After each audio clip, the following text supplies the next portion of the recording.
you. I'm Congressman Ed Markey from the state of Massachusetts. I'm here with Bart Stupak from Michigan and Captain Castor from the state of Florida.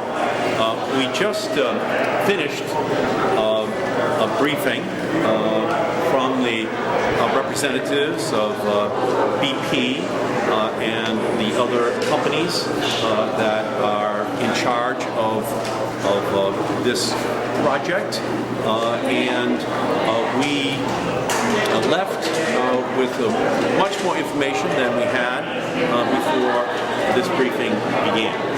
One of the questions which I asked was what would happen if a worst case scenario did unfold?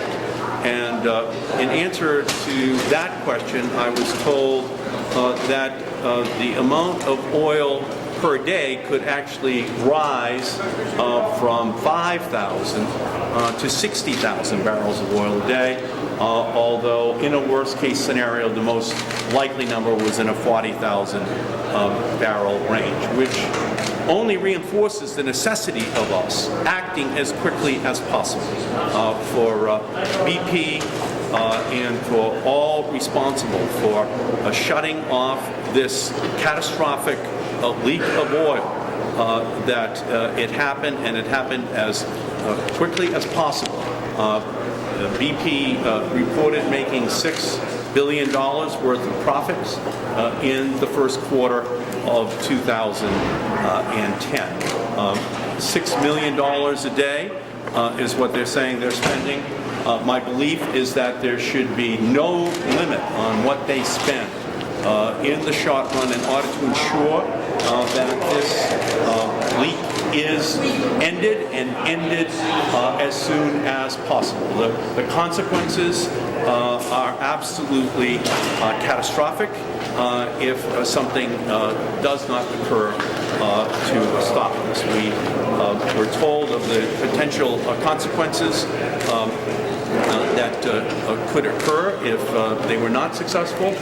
They indicated to us that they do believe they have a possibility of being successful, but there are no guarantees, which is why every possible human effort must be taken in order to end this threat as soon as possible. That was the message that we were sending here today.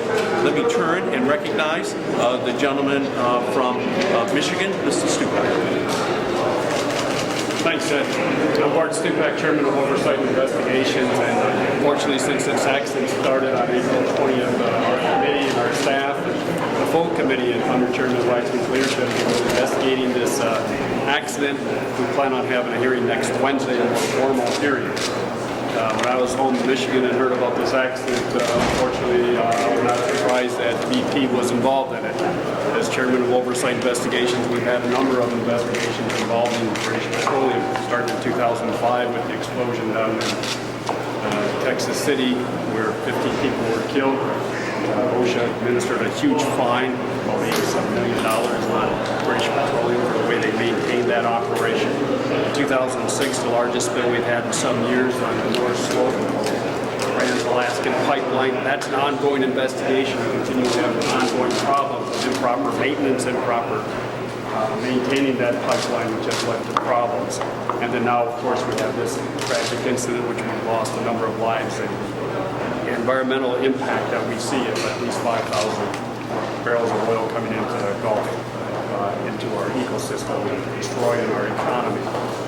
We will continue our investigation. We are looking at all kinds of records. I appreciate Chairman Waxman, Chairman Markey, and us having this hearing today to ask some questions.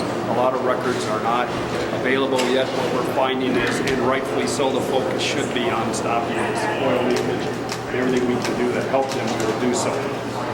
As Chairman of Oversight Investigations thus far, I've been very pleased with the federal response, with this administration's response.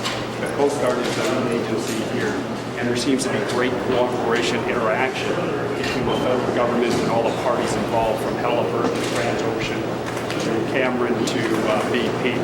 That's on the positive side. And it's only through that cooperation that we're going to get an end to this leakage of oil into the Gulf. I appreciate the opportunity to have them come, and they came forward today at our invite. And we're going to have further briefings yet this afternoon, but we want to at least come here and answer a few of their questions, what we've been doing in our investigation. Let me turn it back to Chairman Markey. Castor? Congresswoman Castor from the state of Florida.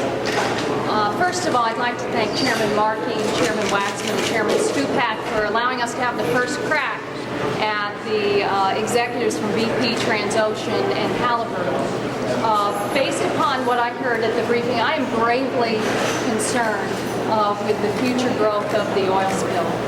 Because what we heard is while they are bringing their efforts to prepare a dome to cover one of the leaks, they cannot give us a time frame on when one of the 3 leaks will be capped.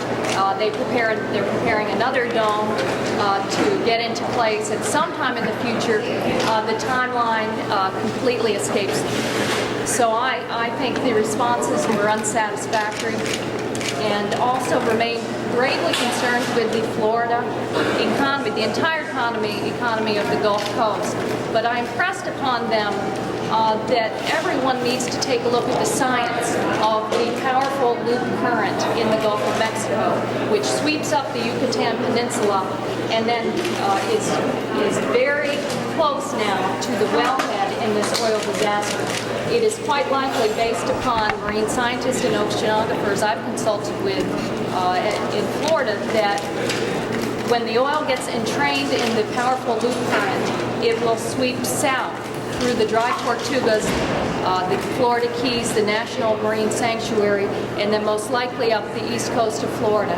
So I impressed upon these executives and engineers how vitally important it is for them to prepare for a worst case scenario, especially since they do not have a good time frame for capping the 3 leaks and this oil disaster. Thanks again to Chairman Markey and Chairman Stupak for taking a leadership role here and being very aggressive on pushing for resolution and answers. Thank you. Let me just, if I could, just summarize for you. We asked whether the blowout preventer used here was adequate to shut off any leak in light of a 2004 study from MMS that raised concerns about this. Neither BP nor Transocean was familiar with that study. We asked about the domes being fabricated to try to stem the flow of oil, and we heard there are significant risks associated with these domes, as they have not previously been used at these depths. If they are successfully deployed, however, BP expressed confidence that they would catch just about all of the oil. We asked about what other measures are being taken to address the blow, and we were told that today a valve was placed over the drill pipe that will help shut off the leak from the pipe. However, BP does not know how much of the flow of oil will be cut off if that valve is successful.